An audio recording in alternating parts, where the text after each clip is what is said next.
Good morning, everyone. So we are back again with another lecture of electromagnetic field theory, and today we'll be discussing. We'll be starting a new part, basically an applications and how these things and how the advanced electromagnetics, as far as your syllabus is concerned. So uh, we'll basically see the wave equations. Okay, so before that I would like to say, I would like to brief about the Maxwell's equation. Actually we did in our last lecture also. हमने अपने last lecture में इसकी बात की हुई है इस summary की, इस मैक्सवेल्स इक्वेशन की टेबल की, but let's do it one more time because this is this slide or this table is one of the vital, one of the most important, uh, I mean, w- uh, one of the most important table of the whole field theory, जिसको आपको हमेशा याद रखना है. आपके exams में भी ये पूछी जाएगी विथ प्रोबेबिलिटी 100% प्रोबेबिलिटी के साथ ये आपको आने ही वाली है. ठीक. और आपकी लाइव उसमें जब भी आप किसी इंटरव्यू में भी बैठेंगे, आप देख रहे हैं कहीं हायर स्टडीज या आप आगे भी जो सब्जेक्ट्स पढ़ने वाले हैं, उन सब्जेक्ट्स का बेसिक ही यहीं से स्टार्ट होता है. जैसा हमने पहले भी बात की हुई थी, ये मैक्सवेल की 4 इक्वेशन हैं और ये उसके डिफरेंशियल और इंटीग्रल फॉर्म में लिखी हुई हैं विद द सिग्निफिकेंस कि वो कौन से लॉ से डिराइव हुई हैं. ठीक. जैसा कि हमने पढ़ा हुआ है कि सबसे पहले हमें गॉस लॉ मिला था जब हमने इलेक्ट्रोस्टैटिक पढ़ा था, फिर जब हमने मैग्नेटोस्टैटिक पढ़ा तो हमें क्या मिला, दूसरा वाला del dot B is equal to zero मिला, फिर उसके बाद से एम्पियर सर्किटल लॉ मिला, फिर फैराडे लॉ मिला एंड ऑल. सो ऐसा कोई स्ट्रिंजेंट रूल नहीं है कि आपको गॉस लॉ वाले इक्वेशन को, that is del dot D is equal to rho V को ही फर्स्ट इक्वेशन कहना है. इनमें से कोई भी पहली हो सकती है, कोई भी आखिरी हो सकती है. That is not the big deal. कोई ऐसा स्ट्रिंजेंट रूल नहीं है. ओके. बट हम इसको अपने लिए इस रूल को रखते हैं कि हमने जैसा जो मिला उसके अकॉर्डिंग हम लेते जाते हैं. ठीक. जैसे हमें गॉस लॉ पहले मिला तो हमने उसको पहला इक्वेशन कह दिया. सेकेंड में del dot B equal to zero मिला, no isolated magnetic charge, Gauss in fact Gauss law for magnetic field, उसको हमने सेकेंड इक्वेशन कह दिया. फिर हमें एम्पियर सर्किटल लॉ मिला तो हमने उसको थर्ड कह दिया, एंड देन फोर्थ में हमें मिला फैराडे तो हमने उसको फोर्थ कह दिया मैक्सवेल का इक्वेशन. ठीक है. सो आज हम देखेंगे कि कैसे इन मैक्सवेल के इक्वेशन से हम कुछ एग्जांपल्स देखेंगे और उसके बाद प्लेन वेव के बारे में देखेंगे. ठीक. तो I hope you all are clear with these equations. आप इनको बाय हार्ट कर लें. दो डॉट के, that means del dot D is equal to rho V, del dot B is equal to zero, ये दो डॉट के हुए, दैट इज डाइवर्जेंस के हुए. ठीक. डेल डॉट डी, डी क्या है, एक वेक्टर क्वांटिटी है, दैट मीन्स तो डेल के साथ इसका ऑपरेशन क्या कहलाएगा, divergence. Remember no, divergence, curl and gradient, हमने तीन चीज की बात की हुई है. सो डेल का डॉट वेक्टर के साथ, वेक्टर पे ऑपरेशन क्या कहलाता है, डाइवर्जेंस. तो डी भी वेक्टर है, बी भी वेक्टर है, तो del dot B is equal to rho V, del dot D is equal to rho V, और del dot B is equal to zero. Divergence of electric flux density is equal to volume charge density, and divergence of magnetic flux density is equal to zero. ठीक. फिर उसके बाद आते हैं दो cross के. Cross मतलब पहला लिया del cross H is equal to J plus del by del T of D, and del cross E is equal to minus of del by del T of B. यहाँ पे देखिए दोनों cross के हैं. E vector के साथ del कैसा, del का कैसा ऑपरेटर आ रहा है, क्रॉस का ऑपरेटर, तो हम इसको क्या कहेंगे, ये कर्ल है. ठीक है, कर्ल है. अब यहां पर भी इसका सिग्निफिकेंस देखिए. एच क्या है, एक वेक्टर है, डेल का ऑपरेटर कर्ल, दैट मीन्स ये क्या दिखा रहा है, उस मैग्नेटिक फील्ड का रोटेशन. क्या दिखा रहा है, मैग्नेटिक फील्ड का रोटेशन. ठीक है. और ये किससे इक्वेट कर रहा है, डी से. कहीं ना कहीं डी आता है ना, J plus del by del T of D. D क्या है, इलेक्ट्रिक फ्लक्स इंटेंसिटी मतलब मैग्नेटिक फील्ड इंटेंसिटी और इलेक्ट्रिक फ्लक्स डेंसिटी, ये दोनों कैसे हैं, रिलेटेड हैं, है ना। So rotation of this field will be somehow related with electric flux density. Similarly, rotation of electric field will be related, somehow related with magnetic flux density. यही चीज Maxwell ने बताई कि बी आई मीन जो magnetic और electric field हैं ये दोनों कैसे हैं, एक दूसरे से कनेक्टेड हैं। क्यों, B is equal to mu H, तो ई और एच कनेक्ट हो गए। D is equal to epsilon E, that is H और ई कनेक्ट हो गए, इजंट इट। बात क्लियर है सबको? ओके, सो इस चीज को आपको ध्यान रखना है, याद रहेगा। फाइन। सो इसके बाद हम देखते हैं इसमें कुछ मॉडिफिकेशंस।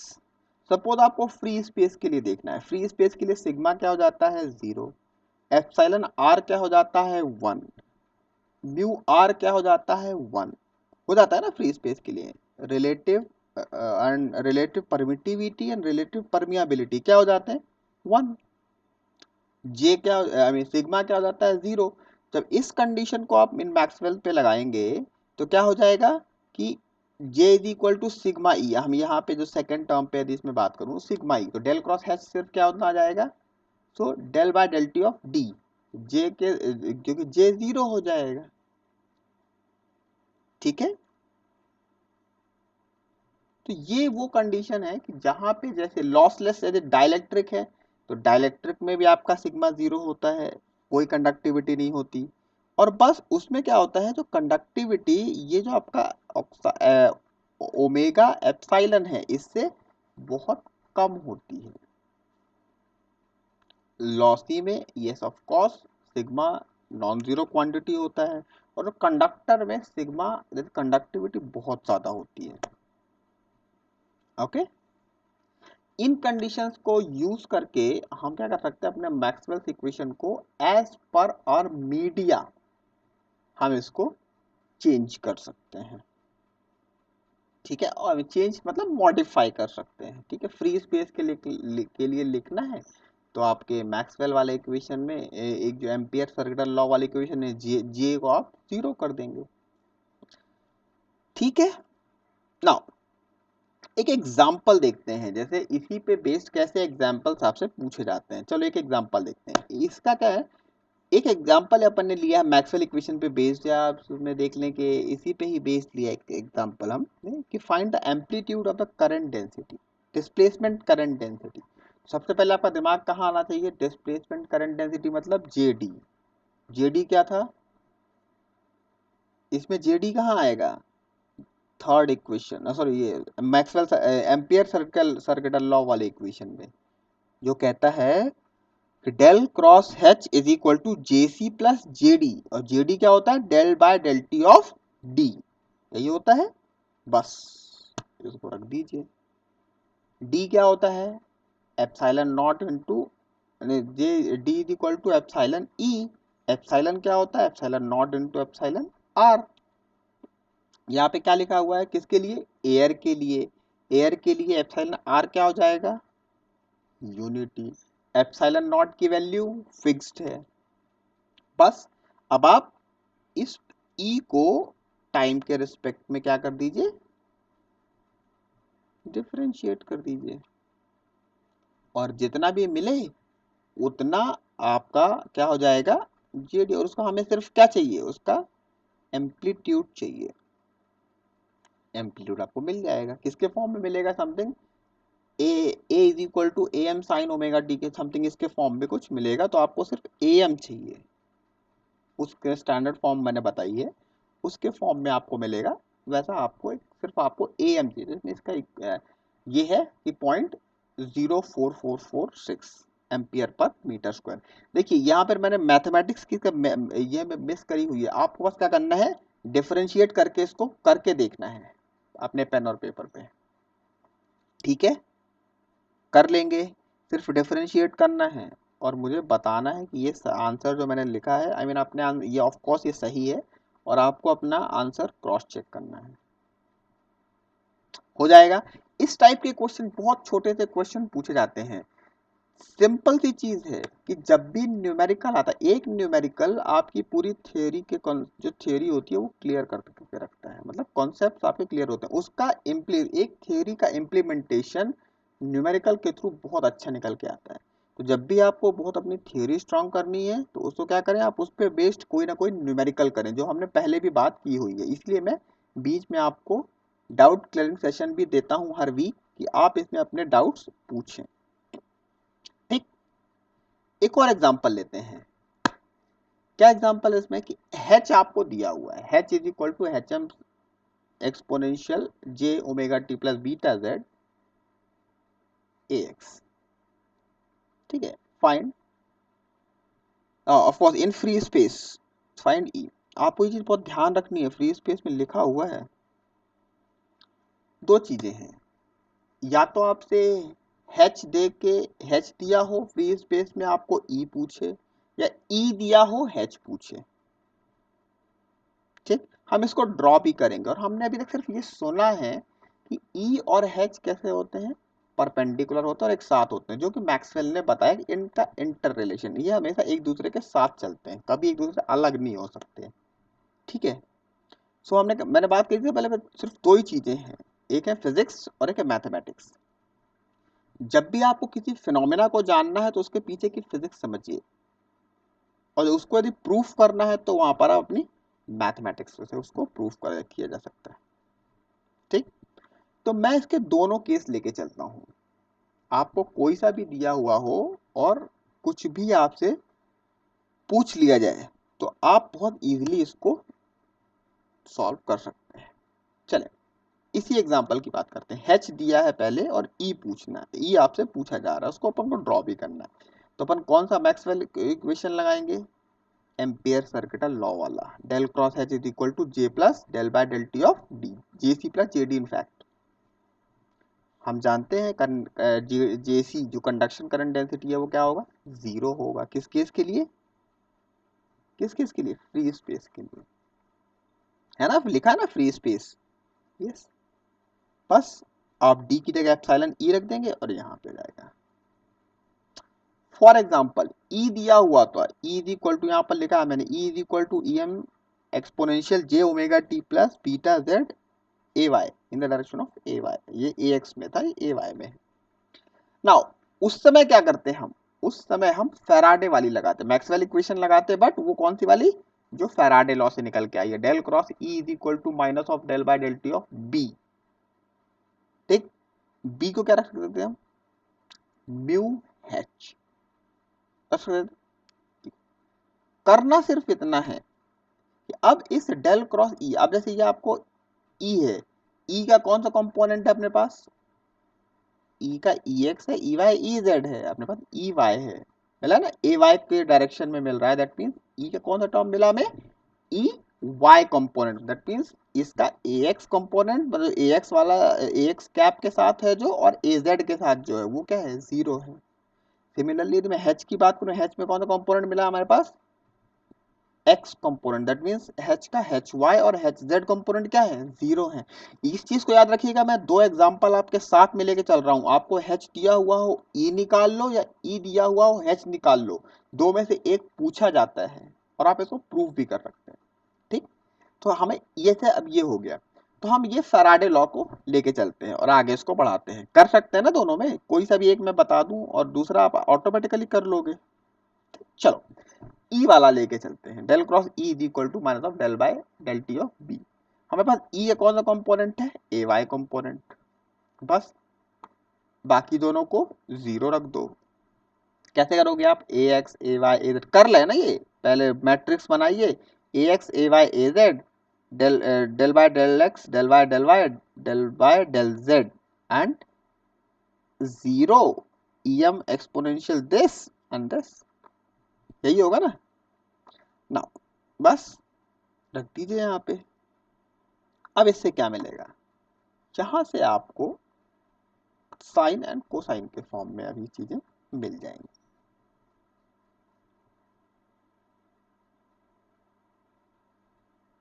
ठीक है, एक्सपोनेंशियल में दिया हो या इसके फॉर्म में दिया हो, ये इसमें आपको ऐसी चीजें मिल जाएंगी। एंड फाइनली हम इसको इसके फॉर्म में लिख सकते हैं, साइन और कोसाइन के। एक्सपोनेंशियल में दिया हो तो एक्सपोनेंशियल के फॉर्म में, साइन के भी फॉर्म में दिया हो तो उसको साइन के फॉर्म में लिख सकते हैं।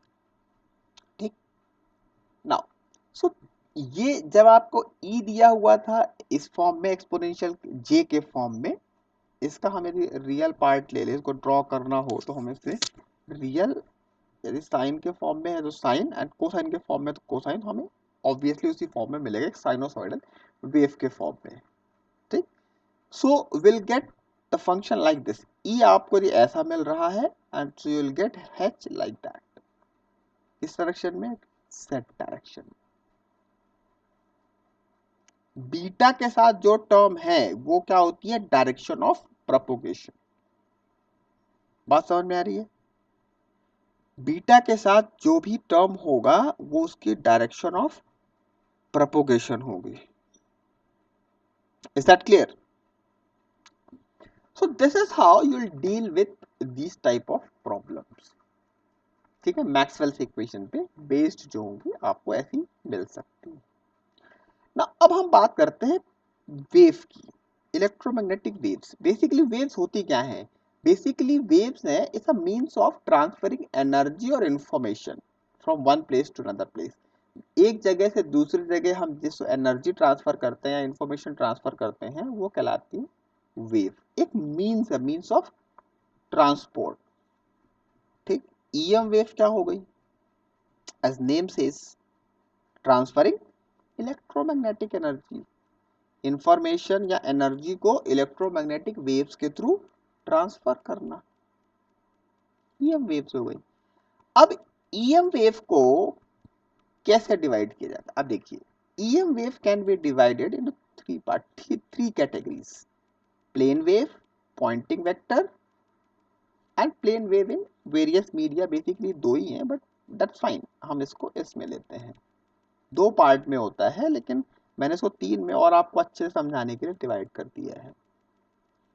प्लेन वेव, ठीक, जब हम प्लेन वेव की बात करते हैं, स्केलर वेव इक्वेशन को हम अभी एस्टैब्लिश करेंगे अपने इसमें या के अपकमिंग इसमें लेक्चर में। So plane wave, pointing vector and plane wave in various media. Media कौन सी हो सकती है? जो आपने अभी ऊपर से बात करी है, किसमें? Lossless medium, then lossy conducting medium, conductor, dielectric, इन सब में वेव कैसा, and of course free space, ठीक, कैसा ये बिहेव करता है प्लेन वेव, उसके अकॉर्डिंग इलेक्ट्रोमैग्नेटिक वेव डिफाइन होता है। ठीक, अब जब हम इसकी बात करेंगे, basically electromagnetic waves, I mean electromagnetic energy transfer करना वेव्स के फॉर्म में, दैट इज ईएम वेव्स आएगा। नाउ इसमें होगा क्या, चीजें क्या हैं आपके, पहले इसको मैं सिलेबस से ऐड करके उसको कोरिलेट करके बता दूं। आपकी जो दो यूनिट है लास्ट की, फोर्थ एंड फिफ्थ, वो पूरी इतना ही है। इस पूरी स्लाइड में आपको उस पूरा पार्ट मिल जाएगा, unit number fourth and fifth का। एक ही टॉपिक को दो यूनिट में डिवाइड कर दिया गया है। दैट मीन्स वेव इक्वेशन, जिसको आप इलेक्ट्रोमैग्नेटिक वेव कह रहे हैं, उस इलेक्ट्रोमैग्नेटिक वेव की दो यूनिट बना दी गई हैं, जिसमें सब आपको प्लेन वेव भी है, पॉइंटिंग वेक्टर भी है, plane wave in various media. यही तीन चीजें आपको पढ़नी है इन दो यूनिट्स में। ठीक, हम अपने सिलेबस कंप्लीशन के बहुत करीब हैं, तो ध्यान से पढ़िएगा। हम इसके एप्लीकेशन पार्ट में आ रहे हैं, करेक्ट ना? सो इस चीज को आपको समझना है कि प्लेन वेव में कैसे होंगी। ठीक, तो कि प्लेन वेव कुछ नहीं, बस इन्हीं जो भी हमने अभी मैक्सवेल्स इक्वेशन पढ़ी है, उन मैक्सवेल्स इक्वेशन का ही से ही आपके प्लेन वेव की जो वेव इक्वेशन है वो डिराइव्ड होती हैं, और उसी में आगे थोड़ा सा मैथमेटिक्स का यूज करके उसी वेव्स को हम सॉल्व करते, सॉल्यूशन निकालते हैं। और जो वेव, जो इलेक्ट्रोमैग्नेटिक वेव्स ट्रांसफर हो रही है एक जगह से दूसरे जगह, उनका बस मैथमेटिकली मॉडलिंग है बस, और कुछ नहीं। कि वो वेव मैथमेटिकली कैसे मॉडल्ड करी जा सकती हैं, बस वही वेव का प्रेजेंटेशन। उसी से आपका पोलराइजेशन आता है। रिमेंबर वन थिंग, हमेशा आप इसको यूज करते रहोगे polarisation term, polarisation, but polarisation यही एक ऐसा सब्जेक्ट है जहां पर आपको पोलराइजेशन डिटेल्ड में मिलेगा, कि और इसको आप विजुअलाइज कर सकते हो कि पोलराइजेशन बेसिकली होता क्या है, दिखता कैसा है, क्यों होती हैं चीजें पोलराइज। ठीक। एंड सिमिलरली पॉइंटिंग वेक्टर में आगे चीजें अपन डिस्कस करेंगे, और यही प्लेन वेव जो वेरियस मीडियम पे लॉस, जो हमने कंडीशन की बात करी, lossless medium, lossy medium, conductor and dielectric और फ्री स्पेस और ये सारी चीजें। तो हाँ, ये जो ऊपर हमने कंडीशंस की बात की है, तो जब आप कंडीशन लगा देंगे इलेक्ट्रोमैग्नेटिक वेव उस प्लेन वेव में, तो वो आपका मीडिया के अकॉर्डिंग कैसा हो जाएगा, plane wave media in various media ऐसा हो जाएगा। Is that clear? सो आखिरी की दो यूनिट इसी स्लाइड पे बेस्ड हैं। ठीक, तो एक एक करके हम उनका मैथमेटिक्स पढ़ेंगे। ठीक। So in upcoming weeks will be doing all those things, ठीक, with numerical. So I will be for, and as far as today's exercise is concerned, so I won't stress this lecture long। ठीक। इसको हमने just एक digestion के form में रखा है कि आपका वेव समझ में आए और एक इंसाइट मिले कि बेसिकली हम इन लास्ट की दो यूनिट में कैसे करने हैं, और ये दो यूनिट कैसे चलेंगी, ये पैरेलल ही चलेंगी, याद रखिएगा। ठीक है। And at the end you can match each and every topic which we have covered. Okay. Exercise, अभी एक्सरसाइज में बस वही जो हमने न्यूमेरिकल डिस्कस किए हैं, उस न्यूमेरिकल को आप अपने कॉपी में अपने पेपर पे उसको करें। जहाँ पे नहीं समझ में आए वहाँ पे आप पूछ सकते हैं अपने डाउट क्लियरिंग सेशन में। ठीक है। So that's it for the day, and I will see you all in my next lectures. Thank you very much. Happy learning, keep learning. Thank you.